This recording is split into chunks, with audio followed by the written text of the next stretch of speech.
जब मैं 7 साल बाद लंदन से वापस आया तो पैसों के मामले में मुझे बैंक जाना पड़ा।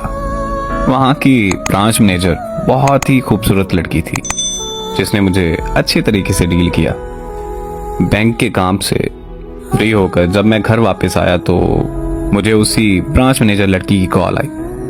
वो मुझे कहने लगी कि आप अपना शनाख्ती कार्ड बैंक में ही भूल गए।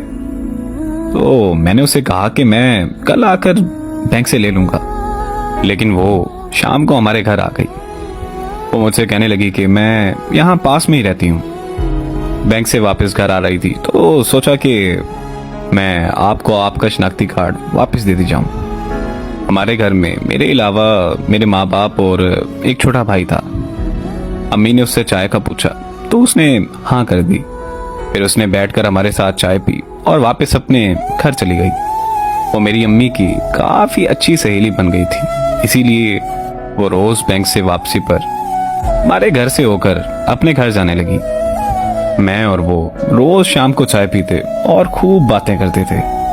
हम ना सिर्फ अच्छे दोस्त बन गए बल्कि वो हमारे घर का एक फर्द बन चुकी थी।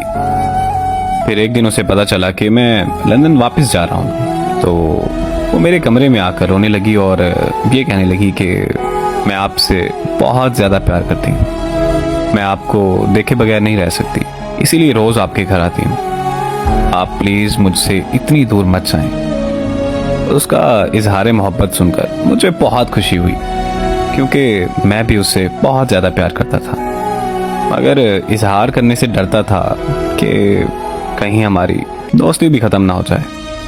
फिर मैंने उसे अपने गले लगाकर अपनी मोहब्बत का इजहार किया और ये वादा किया कि मैं उसे छोड़कर कहीं नहीं जाऊंगा। इस तरह मैं वापस लंदन नहीं गया। फिर हमारे घर वालों की मुलाकात के बाद हमारा रिश्ता पक्का हो गया। 15 दिन बाद हमारी शादी रख दी गई। हम दोनों ने अपनी शादी की सारी शॉपिंग एक साथ की। हम दोनों बहुत खुश थे, लेकिन हमें क्या पता था कि हमारी खुशियों को किसी की नज़र लगने वाली है। हमारी शादी के एक हफ्ता पहले उसकी बड़ी बहन की मौत हो गई। उनके घर में मातम सा छा गया। ऐसे हालात में हमारी शादी मुमकिन नहीं थी, इसीलिए हमारी शादी कुछ महीनों के लिए रोक दी गई। वो बहुत चुप रहने लगी थी, मुझसे बात तक नहीं करती थी। फिर एक दिन मुझे उसकी कॉल आई और वो रोते हुए मुझे कहने लगी कि मुझे माफ़ कर देना, मैं अपने बहनोई से शादी करने जा रही हूँ। अगर तुम ऐसा नहीं करोगी तो मेरी बहन के बच्चे रुल जाएंगे। और फिर रोते हुए उसने कॉल बंद कर दी। उसकी शादी वाले दिन मैं लंदन वापस चला गया और अब 3 साल बाद वापस आया हूँ। मैं वापस पाकिस्तान आना नहीं चाहता था, लेकिन अम्मी की जिद की वजह से मैं वापस आया। सुना है कि वो अपनी ज़िंदगी में बहुत खुश है।